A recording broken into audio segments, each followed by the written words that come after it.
This is Jason Caterina on AM 560, The Answer. Get the latest weather, traffic, and news updates online at 560theanswer.com. Now, from the Signature Bank Studios. Only the biggest stories, only the biggest guests, and only the biggest opinions. This is AM 560, The Answer. Top of the morning, Dan Proft here. The city careening towards a government shutdown? Say it ain't so. It ain't so. Anyway, I mentioned yesterday, but we didn't really dig into it, that some of the alderhumans that are opposed to the corporate head tax passed their alternative budget out of Finance Committee. It's real exciting. Here was some reporting on that. We got, the usual suspects, the sort of the fiscal chicken hawks, if you will, people like Matt O'Shea and little Billy Conway, daddy's little boy. Little billionaire baby boy. Beating their chest. They're really standing up to the mayor. They've drawn a line at the corporate head tax. We're all supposed to be real impressed. It includes raising the plastic shopping bag tax from 10 to 15 cents and a pilot program to put advertising on bridge houses as well as light poles. It officially gets rid of the corporate head tax, which has been a major source of contention since Mayor Brandon Johnson first presented it in his budget plan, the mayor and his allies insisting corporations pay more. What you have here is balancing the budget with fines and fees and taking the corporate head tax. I want to hear your rationale to do that. Our proposal, in terms of new revenues, impacts businesses at 84% and individuals at 16%.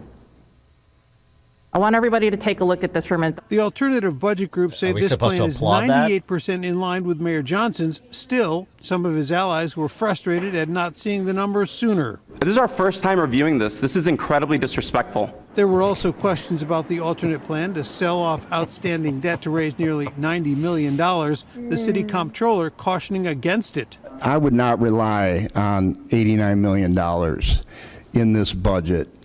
This has never been done by any city. But supporters defending this plan as worthy of consideration, calling projections conservative and balanced. O'Shea. The group that's worked on this has spent hundreds of hours bringing in the majority of the city council to talk about this.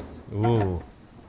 And that's we what you relied came up on with? the advice and counsel Hundreds of hours, and that's all you came up budgetary with? experts. And we've heard all last week the Billy mayor Conway. was saying, put it on the board, put it on the board. Well, we did put it on the board, and the fact of the matter is the head tax today should be called the dead tax because it is not passing city council. Ooh, tough guy. And then he went out and rousted a bunch of prayer warriors outside of an abortion clinic. Show what a tough guy he is. I think it was Alderhuman Michelle Lee. Look at this. 84% of our proposal impacts business, not individuals. So it's a distinction without a difference. We're going to punish business too. Don't you worry. We're just not going. We're going to punish it in a different way than Brandon Johnson, so we can pretend like there's a big divide between us, and we can, as I've been saying, we can get out of the Brandon Johnson blast zone. Go back to our constituents who don't think much of Brandon Johnson's performance as mayor, and of course they're right, but say, I stood up to Brandon Johnson, and then go to Chicagoland Chamber of Commerce and tell all those C-suite executive phonies and dandies, oh, yeah, I fought the corporate head tax. I'm real pro-business. It's a charade. My view. Let's get another alderman's view. Ray Lopez, 15th Ward Alderman. Ray, thanks for joining us again. Appreciate it. Dan, good morning to you and your listeners. Morning. So I know, I don't know where you are on this whole, what I think is a contrived imbroglio, but I was interested in something that you posted out on X, that all of this to do about $100 million in funding, political activists operating as quote-unquote violence interrupters could be avoided if we just collected the outstanding fines that are owed by Chicago residents. That's 100% correct. And not just Chicago residents, but people in and out of the city of Chicago have racked up nearly $1 billion in municipal debt. That's fines, fees, things of that nature, judgments that we can collect on. And sadly, under this administration, Brandon Johnson has basically gone after 10 cents on every dollar owed to the city of Chicago because he has expanded the notion that we should go after only those individuals who are of the demographic and zip code that can pay and forego every other outstanding debt owed to the city if you are, in his mind, worthy of not having to pay. Wait. So they're looking at zip codes and they're saying that this zip code is majority. I mean, they're looking at what median household income in a particular zip code in the city and saying they don't have the ability to pay. So any person with an outstanding debt to the city doesn't have to pay in this that's in the zip code, doesn't have to pay the fine or the fee or whatever. They're not. Basically, yes, but they're not aggressively going to go after collecting on that debt. And they actually provided us a heat map yesterday, which I'm going to post later today, that basically shows they know exactly who and what neighborhoods owe the city the most money. And those, incidentally, are oftentimes the areas where the Department of Finance and the comptroller have said that they are not going to pursue those debts because of the zip code or impacted demographic. Not means tested, not based on their ability to pay, but simply because they happen to have the right ethnic background and or real estate to avoid payment. Right. I mean, you could have somebody who lives, say in Mayor Brandon Johnson's neighborhood, say in the Austin neighborhood, where I suspect the median income is on the lower side in the city, but Mayor Johnson makes more than $200,000 a year, so he would be exempt from, paying things he used to not pay, like his water bill, because he lives in that zip code. 100%, and that's how you can get away without having to pay or being considered a scofflaw because of this mentality that originated under Lori Lightfoot and has only expanded under Mayor Johnson. But that's a tax on everybody else, as you know, Dan, because that's $1 billion that has to come from somewhere. And as we saw with the recent property taxes, that 16% hike on everyone's second installment was because other people weren't paying anymore. So only the people who pay get impacted now. Well, that's equity. That's equity, right? I mean, that's the same thing. We should have maybe you could do or they could do a city income tax for just people who live in Streeterville and Lincoln Park and Old Town. Something like that. When we're not doing it by race, we're doing it by zip code. So it's just it's geographical. It's not demographic. And we heard this out of Memdani when he won, that, we're going to charge white people more than others. Yeah. In reality, we've been doing that here for about 6 years in the city of Chicago. We just don't say it out loud, but we know exactly what the motivations are. Well, maybe the residents of North Lawndale and East Garfield Park and Inglewood that saw those property tax assessments go up 70, 100, 130%. Maybe they can get that sort of dispensation from Tony Preckwinkle and the Cook County power structure, too. Well, I'm sure Firth Kagi would do it if he could, considering the boondoggle that he's made out of our property taxes. But at the end of the day, when you look at what's going to happen with the city's budget, the group has done its best to adjust the 2% of the budget that we're arguing about with regards to the mayor. And I still personally believe there's plenty of work to be done. By my rough estimates, and I've been able to work with Alderman Tabaris and her staff for a better part of a week, going line by line. And I believe that if we were to have an honest assessment and discussion on the budget, we'll recognize that there's nearly $500 million free floating in this budget. $500 million that we are overcharging. We are tucking away by the mayor's decree so that he could play with it however he needs to throughout the year and use it for his various nefarious purposes. And his stated rationale for the corporate head tax, reinstating it, is $100 million for violence interrupters. What about if we're going to do violence interruption with a particular tax or a reprioritization of existing revenue, like you're sort of discussing? How about we hire more violence interrupters that we call police officers, since we're still down 2,000 cops? Well, that's the amazing thing, that we move with breakneck speed to hire the violence interruption teams through third parties who always skim their 15% off the top. But God forbid we actually fill any of the 2,100 police positions that are vacant year over year.